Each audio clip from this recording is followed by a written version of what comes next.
আজকে আমি পেয়ারা কাটবো বটি দিয়ে। সবাই তো কাটে চাকু দিয়ে, ছুরি দিয়ে। আমরা গ্রামের মানুষ ঠিক যেভাবে আমরা তরকারি কাটি বটি দিয়ে, তরকারি বা অন্যান্য কিছু কাটাকাটি করি, মাছ মাংস যাই হোক, সেই বটি দিয়ে আজকে আমি পেয়ারা কাটবো এরকম পাতলা পাতলা করে।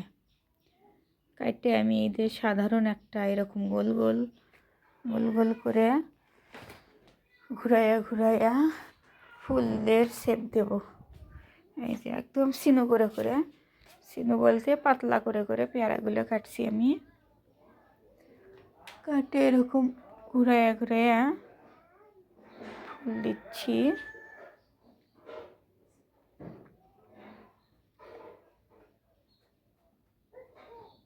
খুব সহজ এই ফুলটা, দেখুন কেমন হয়েছে কমেন্টে জানাবেন। আল্লাহ হাফেজ।